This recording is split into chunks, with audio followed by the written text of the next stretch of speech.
Welcome back. I'm Gary Parr. And I'm Beth Ellicott. And this is the midweek version of Fiber Talk, the twice weekly podcast for ground cloth stabbers. We're stabbing today, huh? We're going to stab today. Yep. Okay. I got house projects coming up. And you know how those go. Look simple. Then you open up the program and then, Yeah, it's a big one. Yep. The dominoes fall and pretty soon it's evening and you're not done. So. Right. All right. So no stitch hour tonight. We're doing this podcast today because there's no stitch hour tonight, which will be Wednesday night before Thanksgiving, because mainly Marg and I are going to church. So, that's pretty much why. Right. We'll have a stitch hour next Wednesday though. Yeah. I'm picking up my daughter too. So that would be really hard too on the road. Yeah. Might be fun, but no. Bad reception. No. So, So we'll have a stitch hour next week. And Sunday's guest will be textile artist Brittany Kiertzner. Does some interesting work. So look for that. Yeah. And, all right. So my wheels are still spinning over Sunday's guest, Roberta Wagner. She was so interesting. I went back and I got about halfway through before I got interrupted re-listening. And I don't normally re-listen to the podcast. I don't either. But I was like, oh yeah, I remember her talking about that. It was just fascinating. And the talking about making ugly work, you made a note of that. And so I thought, I can't remember that. I've got to go back and listen. That's what prompted this. Yep. And I thought that is so true. We need to be making ugly work. Yeah. I thought it was. I noted that when she was talking about it, because she was basing it on Nancy Hillis, an artist, Nancy Hillis. I've got to go explore her website now, and one of her books is The Artist's Journey. But she talks about doing, according to Roberta, doing a half hour of art every day, whether it's ugly or not. And if it's ugly, just put it away and come back to it at some later time. Mm-hmm. And of course, as most needle workers are just sitting there doing what the design calls for. But even then, if you do something, you're just not excited about it, put it away and come back. And sometimes, it's, oh boy, why didn't I finish this? And, right. And if you're trying to change something, if you say different colors and it's just not working, do it ugly. And then at least you got a point of reference, Right. And I took it too as, learning a new technique. Mm-hmm.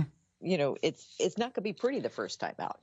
Yeah. It just isn't. You're learning, but that's the point. So you'll get better at it if you practice it, but you won't know if you like it until you try it. So, take a half hour, and try learning something, doing a little bit of a stitch, whatever, on a doodle cloth. Yeah. It was licensed to just make something that you don't want anyone else to see. Just go for it. Right. Yeah. Right. Yeah. If your white work's all wonky and there's ends sticking out in your cluster blocks and, your dove's eyes are all out of whack. So what, go for it. Learn something. Yeah. Right. Yeah. And to get better, the more you practice it. And then the fact of doing it a half hour every day, it's sort of that, I think sometimes we lead very, very busy lives, and, to take that 30 minutes to just say, okay, I'm going to stitch on this for 30 minutes. I'm going to set a little timer. I'm going to give myself this little break. And, that was the other thing that intrigued me. She does it every day for 30 minutes. Yeah. Yeah, doing something. Yes. Right. Yeah, a practice I still can't seem to get into my schedule, but yeah. I think that's personality there. Personality. Yeah. I keep plugging away. I keep trying. That's all I Right. can say. Yeah. Right. But yeah, so listen to Roberta Wagner this past Sunday. I mean, she's a textile artist, and but what is so powerful about that interview? I'm really glad we did it because she has such good insight into the creative process, and being willing to ask the question what if and just go for it. Right. And her approach, her intuitive artist approach is so fascinating to me. Just I remember one video on her website where she just starts with this big, oh, we got to talk about washi paper too, but she just lays out a big piece of paper on a board and then takes like a paint or an ink or something and just makes a swipe, and that's her start. Mm-hmm. And then she just lets her hands build from there. And I thought, well, yeah, every time I see that, because I went back to her site several times in the research, it was like, what a freeing thing Right. mentally. Just make a swipe and then go from there. What am I going to build off of that? And yeah, it's amazing. And of course, she has the talent to do something with it. But even if you don't feel talented, at least give it a run. So Right. yeah. Right. Yeah. So yeah, and then she mentioned washi paper, and that just intrigued me because I was like, okay, what's washi? I've heard of washi tape. Washi tape I use in scrapbooking and journaling and things, but I hadn't heard of washi paper. And I sent a note to one of my textile friends, and I said, washi paper, and she goes, "Is that like mulberry paper?" And I thought it was, but I have a roll here, and it's not. We haven't played with it yet. That's next Tuesday after Thanksgiving, but it's thicker.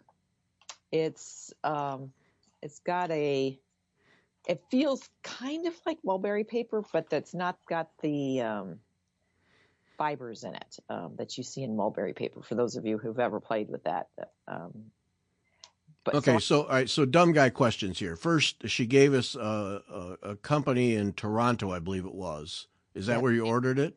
no, believe it or not, I got this off of Walmart. I could get a roll mailed to my house.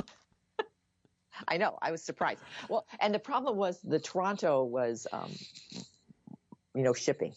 Yeah. Just like, okay, well, that's nice, but I'm not to play with this. I just need something to play with. I want to see what it's like. And the roll was the cheapest way to go. So, yeah, I ordered it from Walmart. Okay, all right. So this is a question that comes to my mind now. All right, you got it from Walmart. Yes. That suggests a level of quality. No, it's actually, I was kind of worried about that. Yeah. It's made in Japan. It's washi paper. It's marked washi paper. It's thicker than mulberry paper. So mulberry paper, it comes in different thicknesses, and it used to be really easy to find in art supply stores. But I don't have a local art supply store anymore that I know of. I think they've all closed. The closest one maybe would be Blix in Iowa City. Oh. And so they might have it. Dick Blix might carry this. I didn't even check them. Oh, I guess there's one in Galesburg too. If you hear paper rustling, I'm touching this washi paper now. So it feels, I can't rip it by pulling on it. I mean, just like kind of, sometimes if you pull washi paper like from the two corners and you pull, you can kind of pull it apart without much strength. This one you can't. It's made. Oh, you mean if you pull on mulberry paper? Mulberry paper. This washi paper is, you can't do that. It's made to draw on, to print with. Oh, okay. It's got a nice smooth surface for doing that. That was the other thing. I wondered if it was a smooth or a very textured surface. So it's really smooth, huh? Smooth. And mulberry paper tends to be more textured. Okay. It does have a smooth side and a rough side, so you can choose what you're going to do. But I know we're going to go play with it. So I'm going to bring my, it's called a jelly plate, which is something used for mono printing. It's a gelatin plate. And you put paint on it, you put images on, and you can get mono prints off of it, full mono prints. And we're going to try that. I know that's one thing we're going to do with this. Then we'll probably spray ink on it. I don't think we might have some dye still at the library that's mixed up. We might try it, and then we'll let it dry, and then we'll see if we can stitch through it. Will be the next. Oh, okay. Okay. So it's just literally play with this, see how it behaves, and what we can do to it. Right. And then use it, see where we can use it in projects that we've started, or just use a little bit. Like Roberta Wagner was talking about how she was doing these small ones. Yeah. And I thought that was very intriguing, because I tend to do huge projects. I'm thinking, what if I did something just small with this washi paper and some of the other things I have, and just play with those? Mm-hmm. I can do with that. But anyway, yeah. So okay, so a roll, how wide? A couple feet? It is, I can tell you, 18 inches by 30 feet. By 30 feet. Okay. So you got plenty. You got plenty to play with. Right. And to share with my friends. Right. Because we'll play together. So that just sounds like a really fun session. So you just cut up some paper, lay it out on tables, and just make a mess and see what happens. Right. And there's no expectation that, we don't have to use it. Like, we look at it. There's been times we've made tons of paper. We've looked at each other and like, okay, now we have all this paper. What are we going to do? We all take it home. And then maybe the next time we get together, we bring it back and we swap it out. So I get someone else's. Uh-huh. So that's kind of fun when you work with another group of people. And my friend Cheryl, we've had her on the show. Right. She's doing she just finished setting up an exhibit at the airport of some dresses that she did. And she will use these things in her daily art practice. She uses a lot. So it's kind of fun to see what she does with them, and I find it very inspiring. But it's just playing. It's just taking time to play. Yeah. Anyway. What fun. Yeah. Mm-hmm.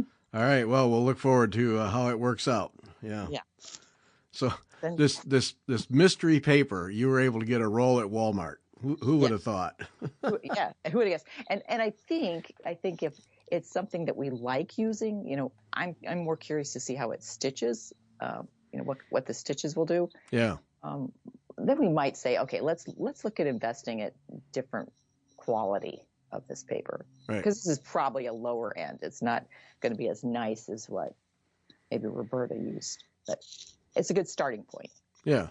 Well, yeah. And if it's garbage and doesn't work out, then you don't feel like you're right. throwing away mountains of money. So right.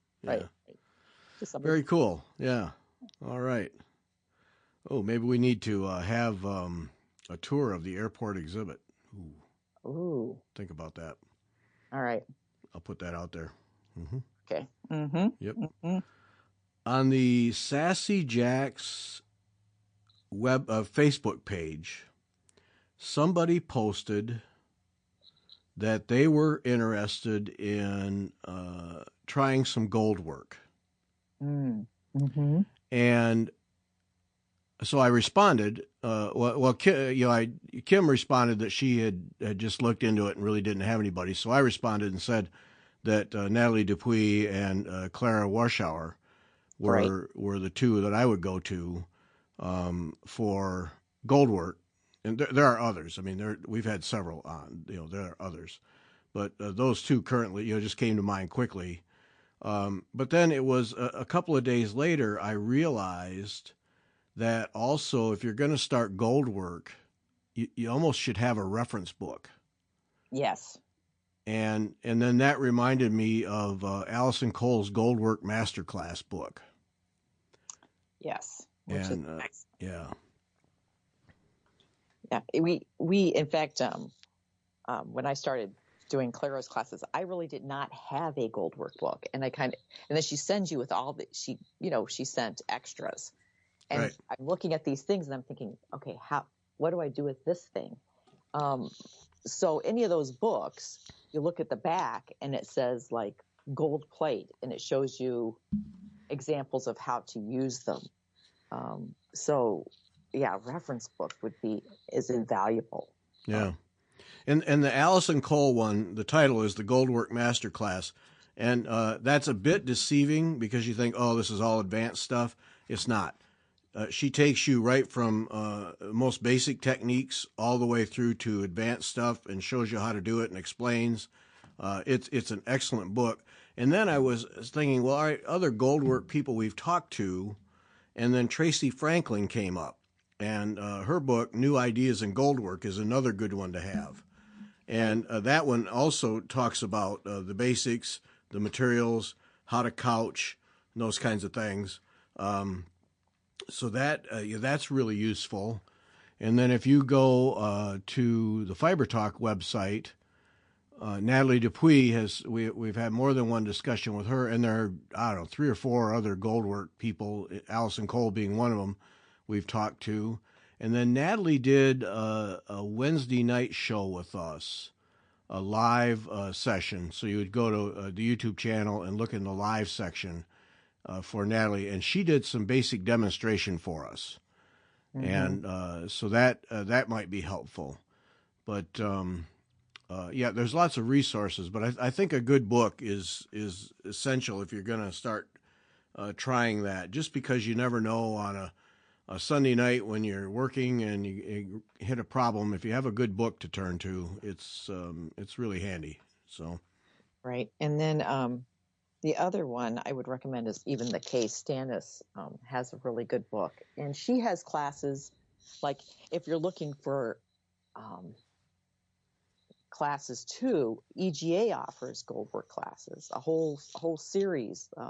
If you want to become a master craftsman in it yourself, you can go through the steps through EGA and do that. Yeah. A place to look.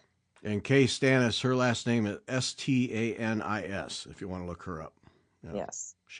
She's rather talented too. Yes. Just as a general statement, she's rather talented. Yes. Very creative too. But yeah, check those out. And you're exactly right. For that, if you want some classes and some resources, join the EGA. Once again, join the EGA. It will. They will help you. There's help there for all levels and all techniques. It's a great resource. Well worth it. Mm-hmm. Yep.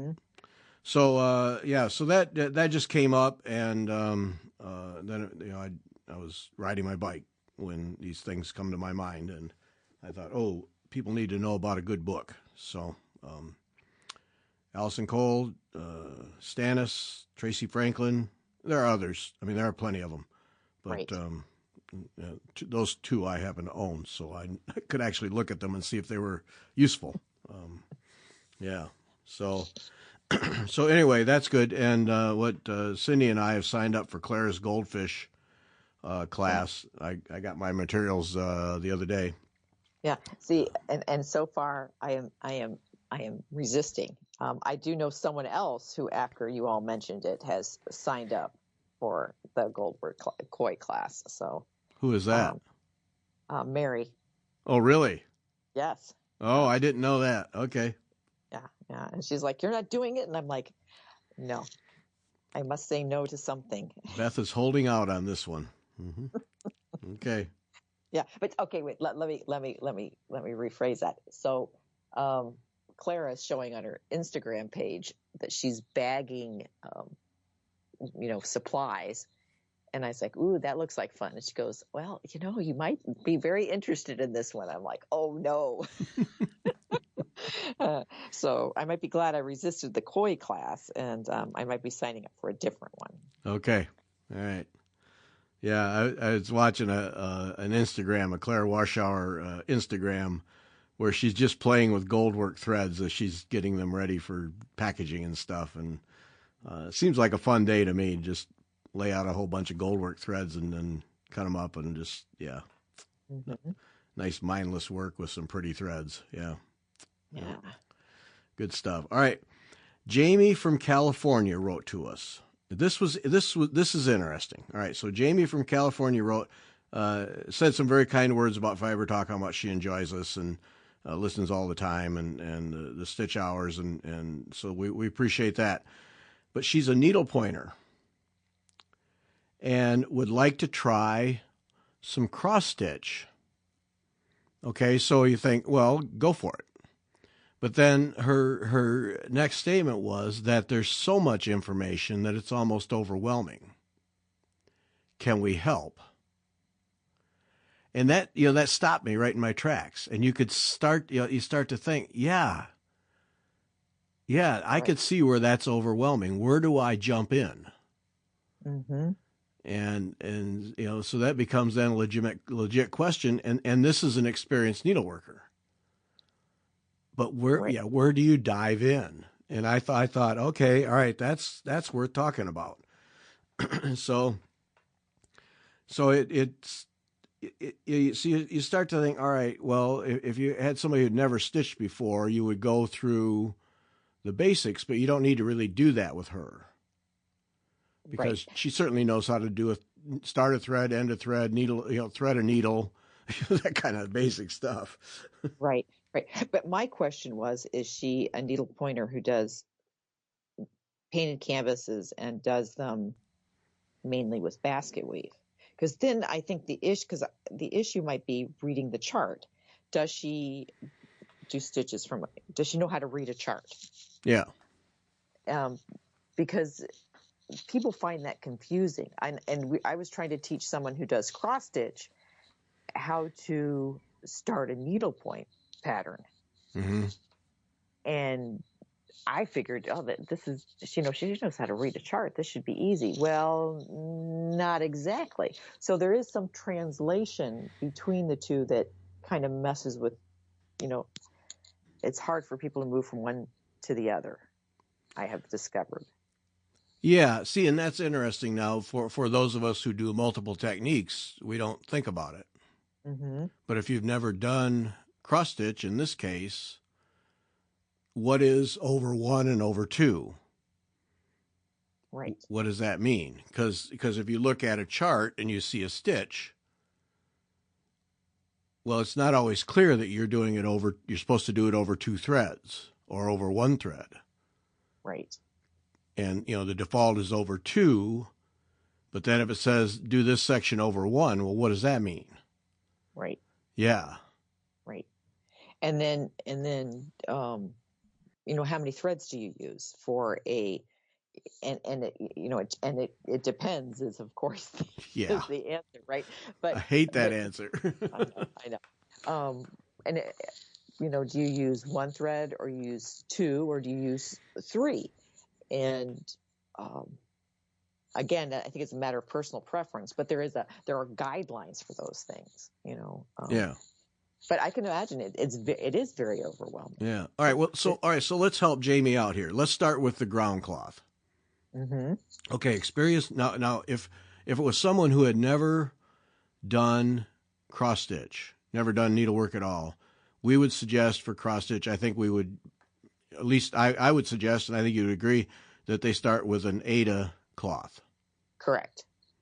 Because that, it's very clear where the thread goes. There's no doubt.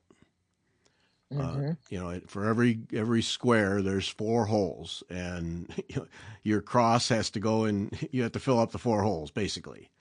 Right. But now, would you give that same advice to an experienced needleworker? Yes.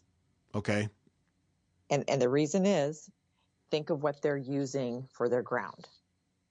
You're using something that's got very obvious holes in your needlepoint, Mm-hmm. right? Yep. And so you can see on Aida, you fill those holes in. Whereas on linen, what confuses people is there's those extra ones. And I would just start and say, we're going to just do a real basic. I'm going to teach you, the basic stitch, how to read the chart.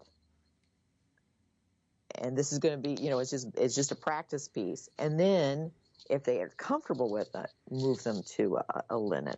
Yeah. Okay. So, all right. So you pick up a chart and you see an X, or you see a block Symbol. filled in. Right. With a symbol, which of course then that's a whole other thing, is symbols, and they indicate what color to use. Right. That's pretty straightforward. But then, all right, so if you're doing on Aida, then you are making 1 stitch over one grid block. Correct. That's pretty straightforward.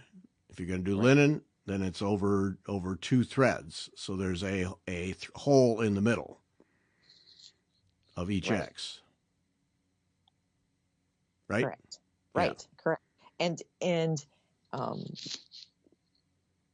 where do you start?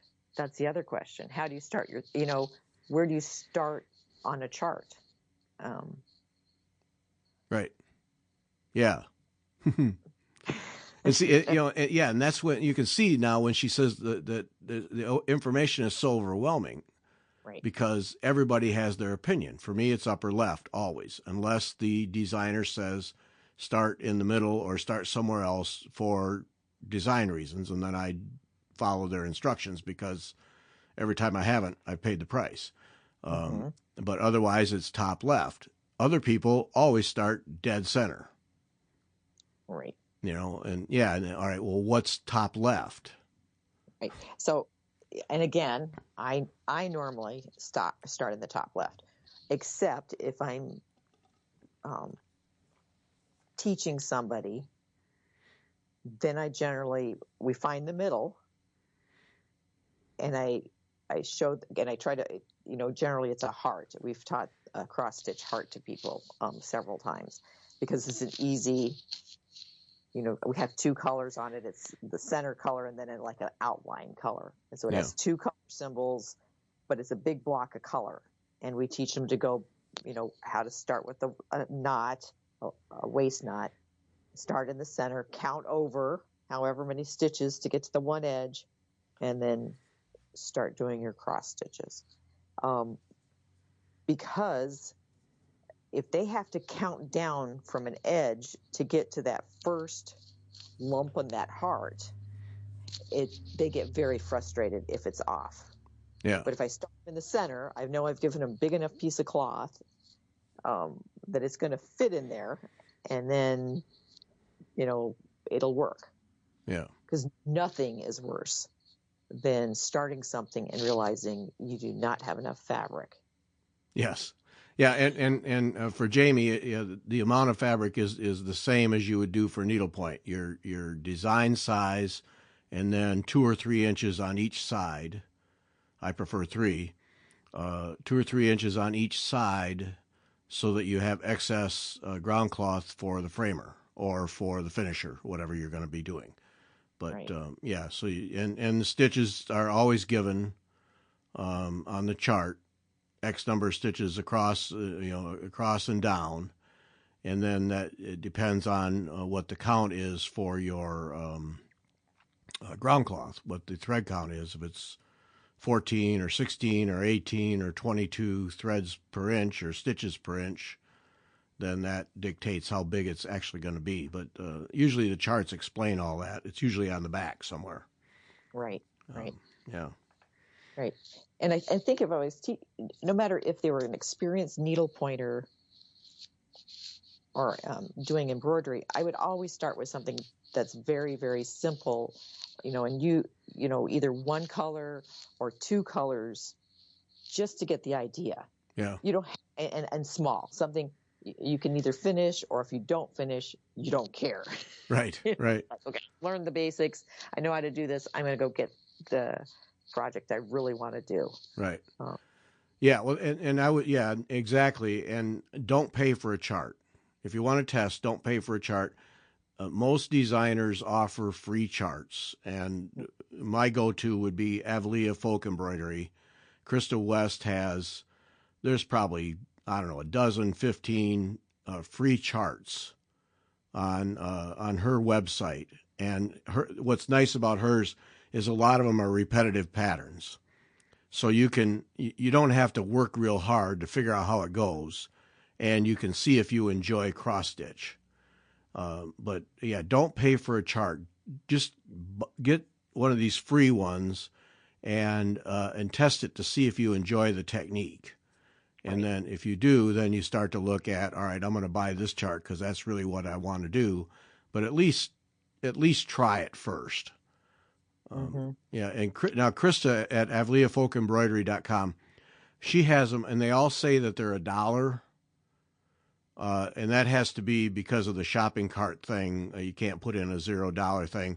But then there's a code or there's something in the instructions that tell you, so it's free. It's free. When you go to check out, it just makes it free. And then you download the PDF and you have it. Yeah, but yeah, and most designers have free charts. They're small ones, and a lot of them are single color or two color at the most. And so you can just get one and try it. And you buy a small piece of cloth, and a lot of shops will have a scrap cloth in a basket that, it's the end off of a yard that after they cut out for customers, here's a piece that you can pick up for, just a couple of bucks.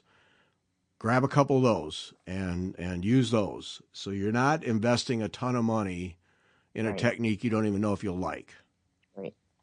And just use, and I would just get DMC or some sort of floss that you have, and just go for it. It's, you're just learning something, you're learning to play, and you might as well, you don't want to invest a lot of money in it. You just want to try something out. Right. It doesn't need to be silk or overdyed or whatever. It just needs to be just a skein of some couple of colors at the most. Right. Yeah, and I wouldn't even worry about getting the colors that are listed on the chart. Just get a couple colors that semi go together, and just experience cross stitching. Right. And then all right. Oh, I enjoy doing this. This is nice to do while watching TV, or it's just relaxing or whatever. All right, now you get a chart and you start to get the colors and you start to play the game.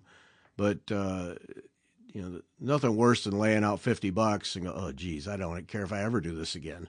Right. And right. There it is. Thanks a lot.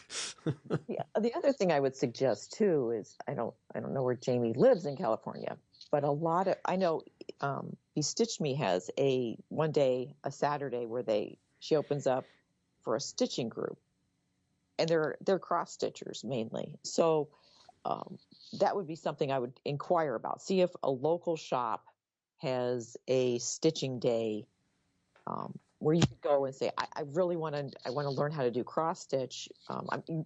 Especially if you're very nervous about teaching yourself a technique, and seeing if they can get you hooked up with someone to help you, or you're like our local guild, the EGA, like Cindy has sat and taught people cross stitch at places.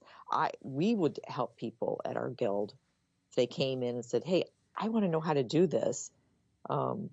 We'd figure it out. We'd find a way. We'd say, okay, you have to wait till we're done with our little business meeting, our program, but we'll sit down with you. We'll have someone sit with you, and we'll just work with you till you get this down.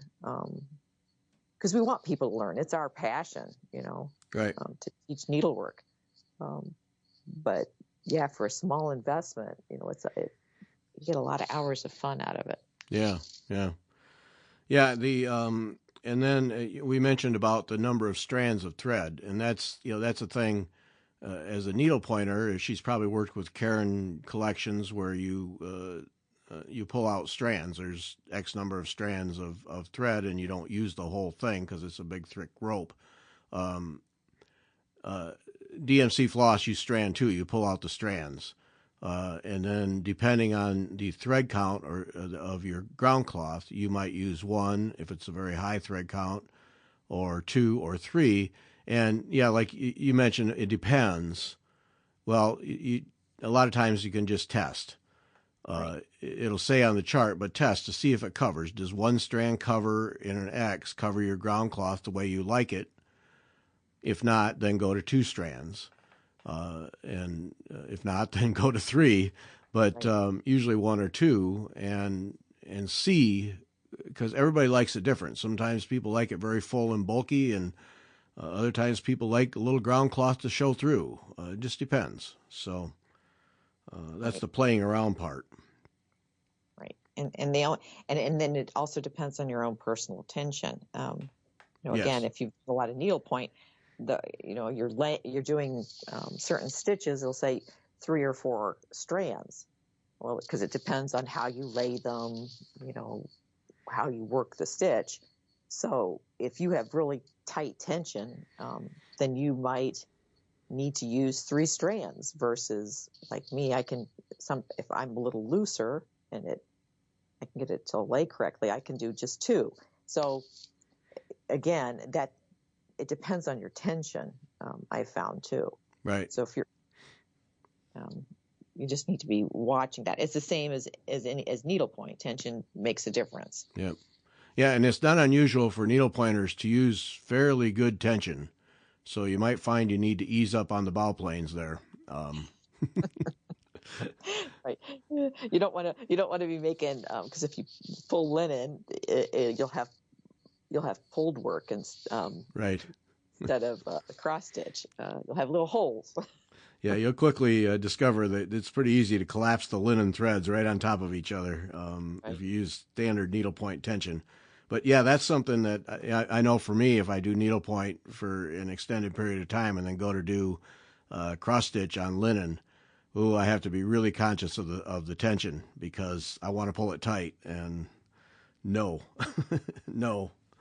But yeah, that's tension is kind of critical.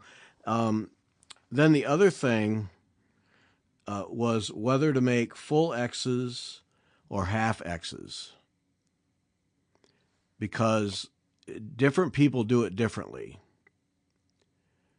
Right. And so, like, if you have a field of 5 rows of one color that are 10 stitches wide, 10 stitches and 5 rows of it, then you might go through and make half of an X, like a tent stitch, and then come back in that same row and finish it off with the full X.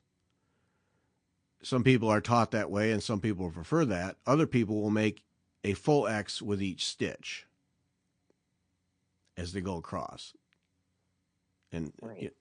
that's the way I do it 90% of the time. Sometimes, what you're doing, a half stitch, like if it's for me, if I'm doing a branch on a tree, just a single stitch branch, then I'll do half stitches all the way out to the end and then come all the way back to the trunk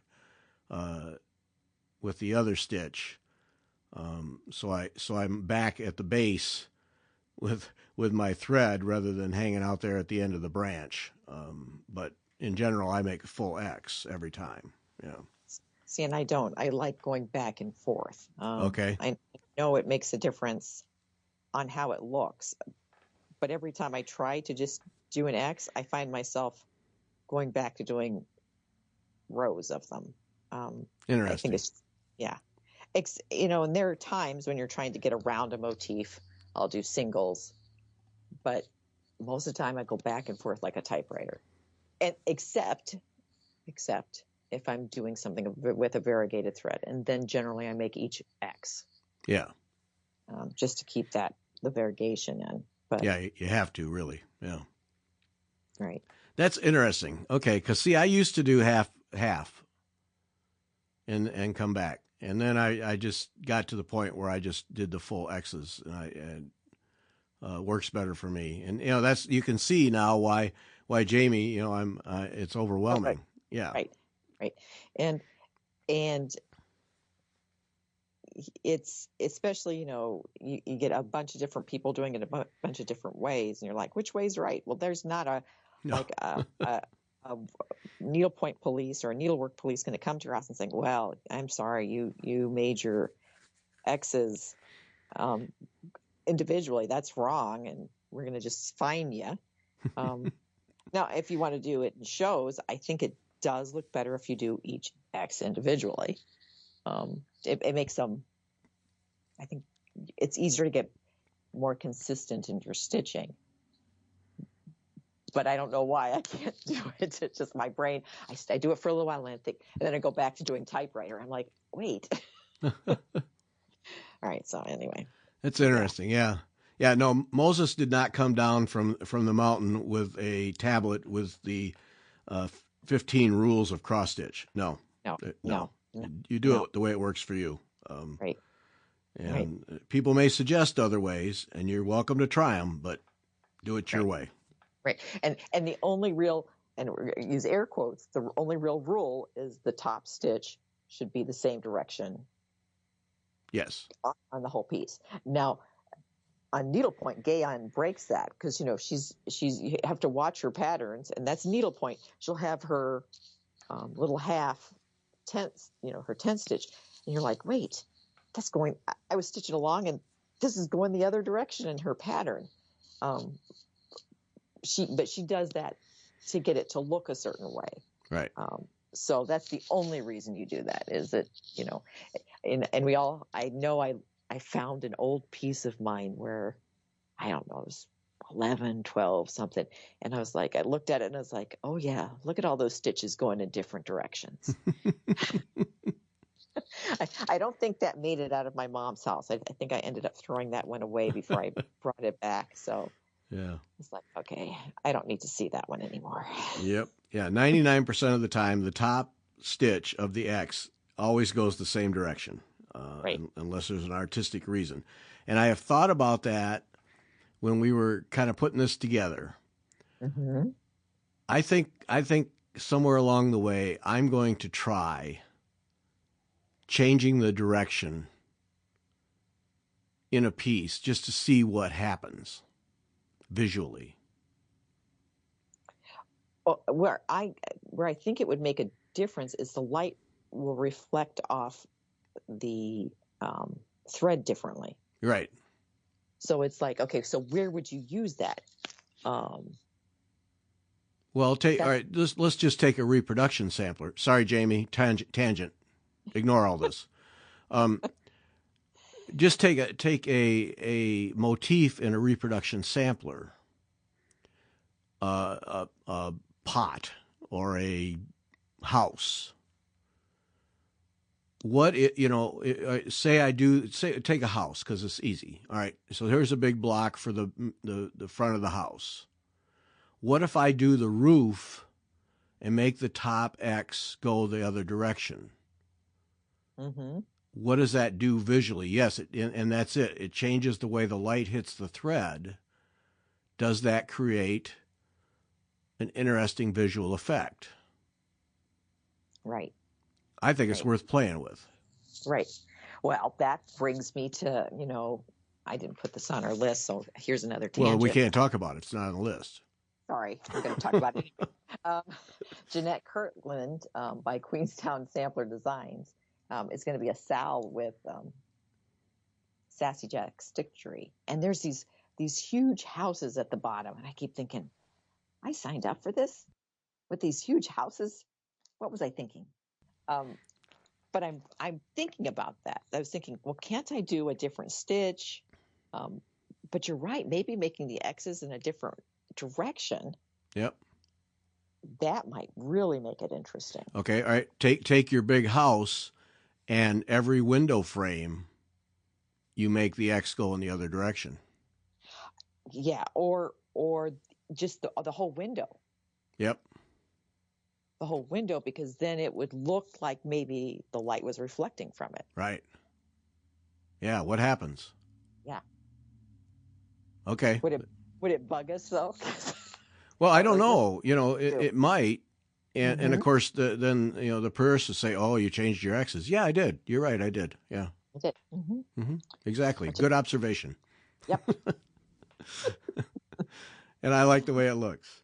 No, Yeah. I think that's worth playing with because we just robot-like make all the X's go the same way, but there's no rules. So choose an element and change it. See what happens. Right. Right. And they've got all those houses to do. Yeah. They got to make it interesting somehow, right? Right. Yeah. Because otherwise, X after X after X. Yeah. I know. Yeah. Yep.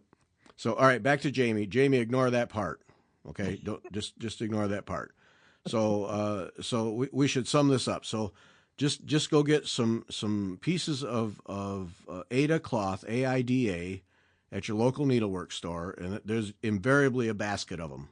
And Right. you don't really care what the color is. You don't care. Just get something cheap. Right. Wait. What? I take it. You don't want black. Or Oh no! Yeah, don't get black. Black or navy blue. Don't do those two colors because you'll go crazy. But yeah. White, light yellow, light Yes. blue, off-white, something like that. Yeah, good point. Yeah. Yeah. You already have the needles. Mm-hmm. You probably have more than your share of DMC floss, so that's not a problem.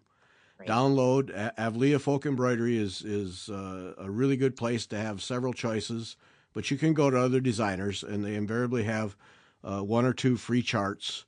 Download that. That's a PDF. Print it out.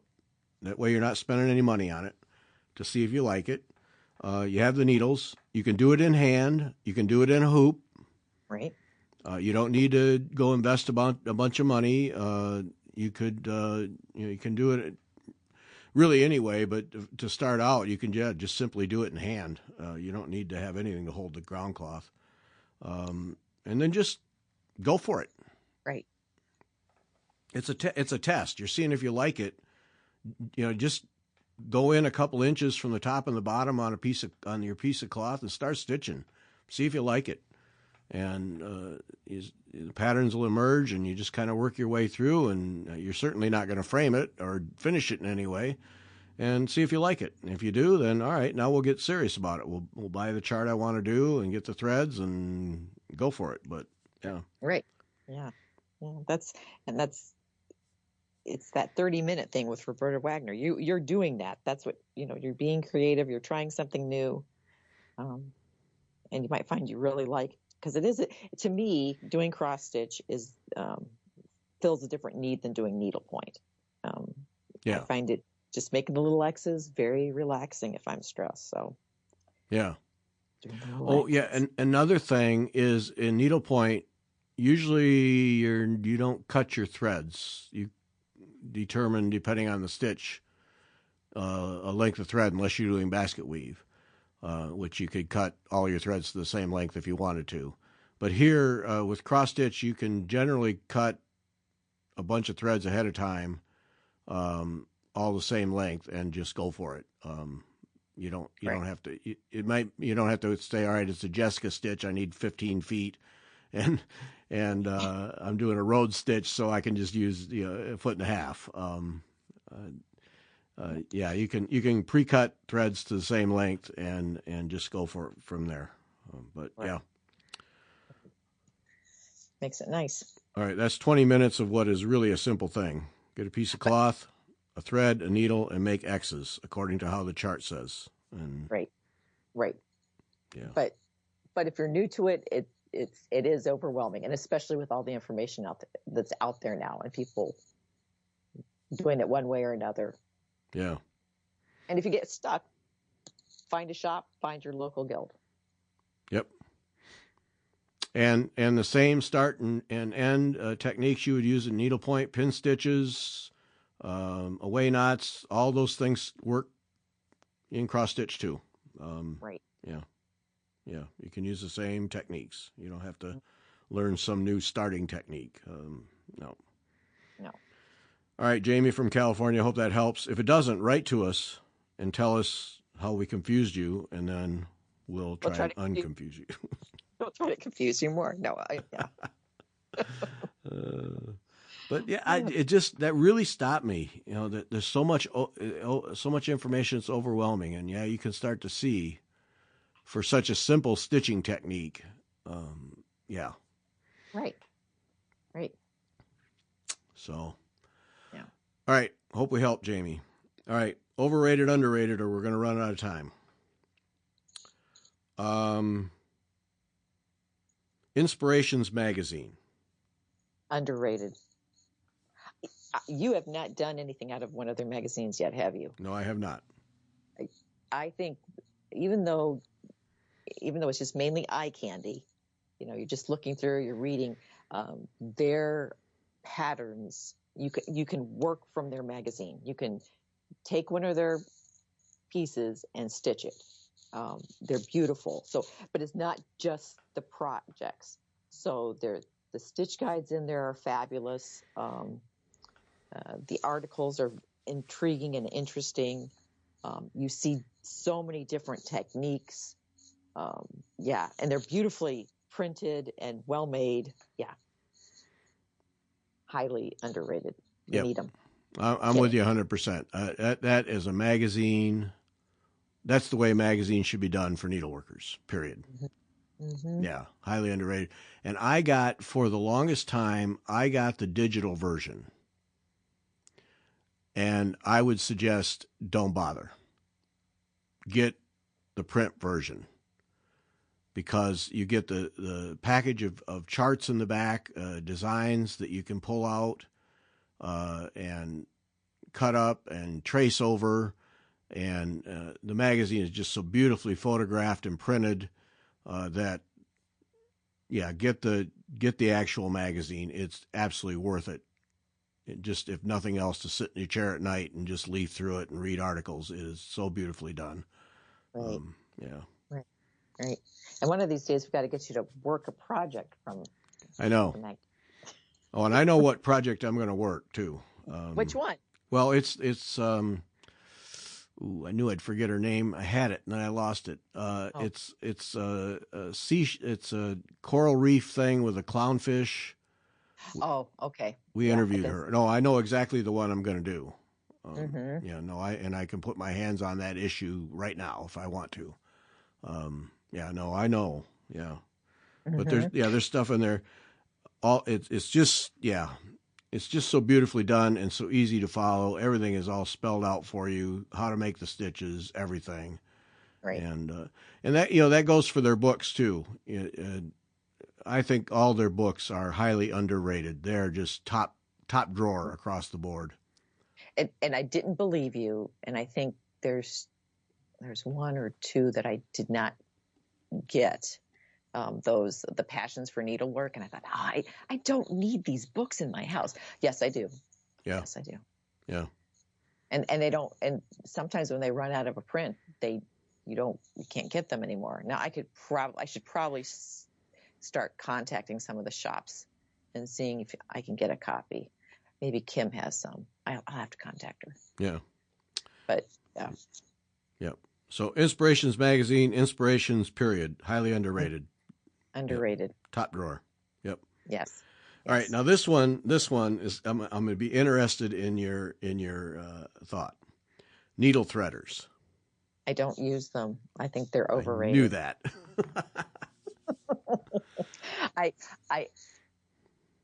I don't. I can thread right now. I still can thread a beading needle, any of those needles. People. That's what I used to. If I'm teaching a workshop, you spend a lot of time with newbies, threading their needle for them, and I hate giving them. I hate to say it. I hate giving people a needle threader, because then you become dependent on it. And it is a technique to learn to thread your needle. So I think they're overrated. And I think they're underrated, because I use a needle threader all the time. I get so tired of trying to get a thread in a needle. I get frustrated, and to me, it's wasted time. I have needle threaders all over the place. I just bought a bunch of them, and I just use them. I realize that, if I'm a true needle worker, I don't need a needle threader, but I don't even try. I long ago quit. I just pick up the needle threader and use it. And my needle is threaded and I'm off to stitching. So. And we do, if we're, my guild, I say we, my guild, when we're teaching groups of people, we generally include needle threaders for that reason. People just get so frustrated over threading a needle. So if someone else has I don't often think about it, but if someone else has made up the kit for something, I'm teaching, there'll be a needle threader in there for people, because, and then I teach them how to use it, because some people don't, well, okay, what do I do with this thing you've given to me? I have no clue. And you have to teach them to use that. But I don't use one. But yep. Use them all the time. And I have to say, I am in awe of people who can pick up a needle and thread and have that thread through that eye in a flash, and they're off and stitching. It's like, how do you do that? Because I have to line it up and I just get it all. I get so frustrated. And I'm sure you're one of them. Just pick it up. Yeah. Needle goes through the eye, or thread goes through the eye, and off you go. Yeah. Right. And I don't know. even beading needles. I can do them. I'm I can impressed. thread. I'm impressed. Just had my eyes checked too, so they're good. So I was happy. Anyway, Beading needle. I'm yeah. impressed. Yep. And I know there's 50 different techniques, and don't write to me and tell me how I should do it. I've seen all the techniques. I know how to rub the thread and get it through the all. I know all that stuff. Yeah. I just use a needle threader. Really, I just don't want to. I don't want to deal with it. Don't want to mess with it. As long as you know where that needle threader is, you're good. I do. I have them. Invariably, there are 3 within reach at any given moment. Yeah, I don't. They're always there. Always there. All right. Okay, needle minders. Last one, needle minders. I think they're underrated. I do. Now, those, I have several around me at all times because I tend to lose needles if I don't have a place to stick them because I just put them down. So needle minders are awesome. They're just awesome. Yep. Yeah, highly underrated. I would even say essential. Mm-hmm. For that very reason. It's too easy to lose needles. A size 28 needle into the carpet. Right. Yeah. Right. And you don't need anything. It's kind of fun to have all the pretty ones, something to match your needlework project or whatever. But I keep one on my lamp and I just plop my needle there because then I can see it. Yep. And there it is. Yep. Yeah. Yeah. Go to the hardware store and just buy some magnet discs. You don't need to go fancy. Right. And if you start using them, you'll start to buy the fancy ones that everybody does. But you can just go to the hardware store and get some magnets, and one on one side of the cloth and one on the other, or like you said, on your lamp. And the needle goes on there, and they're just so handy. Your things are there, and for instance, hanging on your lamp. Then take half dozen needles if you're doing the same color, right. Thread them up, and just go, and yep. Yeah. See, and I can never do that. Even if I'm using like doing something that's single color, I always have to put each. I do single. I just thread each one as I go. Each time I get a new needle fold. Yeah, I tried doing that, and then I found myself cutting another piece of thread and threading a needle. I was like, oh, those are, it's just a mental thing, I'm sure. I didn't think about it. It's just, and then they got messy and I had to throw the whole bunch of them away. So it's like, well, this was a waste of time. No, I do. Yeah, I do that. If I've got a bunch of one color coming up in a piece, I'll sit down and take a half dozen needles and thread them up and then just keep going. Yeah. Yeah, no. No, because I don't know. I just go dig them out and do another thread. I don't know. Yeah, and Jamie from California, see, everybody does it different. Everyone does. Yep, no rules. Yep. And you and I have been doing it a long time. Still, no rules. Yeah. Everybody does it different. Yeah, whatever works for you. Whatever works. Yep. All right, that's it. All right. We've done it. All right. Everyone have a good Thanksgiving. Yep. All you U.S. people, happy Thanksgiving. And next Wednesday, we'll have the Stitch Hour on the YouTube channel. Jamie from California, if we haven't helped you, the Stitch Hour is a live show. You can join us for that and ask your questions right there, and we'll demonstrate. Yes. Yep. Absolutely. We'll make sure and have some stuff available so we can, but... happy to show you. Let us know beforehand so we're prepared. Right, but happy to show you. All right, that's it. Thanks, everybody. Bye.